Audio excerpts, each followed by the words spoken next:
அந்த குழந்தையை பெறக்கூடிய அந்த காலகட்டத்தில் தாய் செத்து பிழைக்கிறாள். உடல்ல இருக்கக்கூடிய எலும்புகள் எல்லாம் 4 முறை நொறுங்கினால் எந்த அளவுக்கு வலியோ வேதனையோ அந்த வேதனையை பெற்றெடுக்கிறாள். அந்த வேதனையோடு அந்த குழந்தையை பெற்றெடுக்கிறாள் தாய். அல்லாஹுவை தவிர வேறு எவரையும் எதனையும் நீங்கள் வணங்கக்கூடாது. உங்களுடைய இலாகாக வணங்கி வழிபடக்கூடிய தகுதியையும் உரிமையும் நீங்கள் கொடுக்க கூடாது அப்படின்னு சொல்லிட்டு அடுத்த வரியாக அல்லாஹ் என்ன சொல்றான் தெரியுமா? இன்னைக்கு தந்தைய என்ன செய்யறோம் நாம? அவர்கள் சொல்லக்கூடிய வார்த்தையெல்லாம் உங்களுக்கு ஒன்றும் தெரியாது, எதுவுமே தெரியாத நபி ஸல்லல்லாஹு அலைஹி வஸல்லம் அவங்க தன்னுடைய தாயினுடைய கபர்ல அப்படியே அழுகுறாங்க, அழுது புலம்புறாங்க. சஹாபாக்கள் கேட்குறாங்க, யார சொல்ல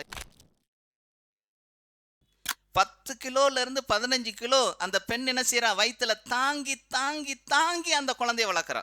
சாதாரண காரியமா? வகுர் ரப்பி ரஹம்ஹுமா கமா ரப்பயானி சகீரா. அல்லாஹ் இந்த குர்ஆன்ல என்ன சொல்றான் தெரியுமா? ஆனால் இந்த தாய்மார்களை இன்னைக்கு எங்க வச்சிருக்கிறாங்க?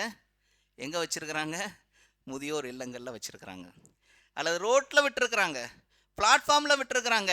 பஸ் ஸ்டாண்டுகளில், ரயில்வே ஸ்டேஷனில் போய் பார்த்தா நிறைய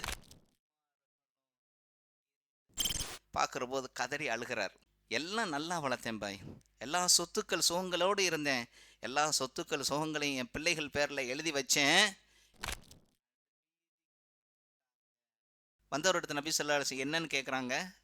சொர்க்கத்தினுடைய ஒரு வாசல் அடைக்கப்பட்டுருச்சு.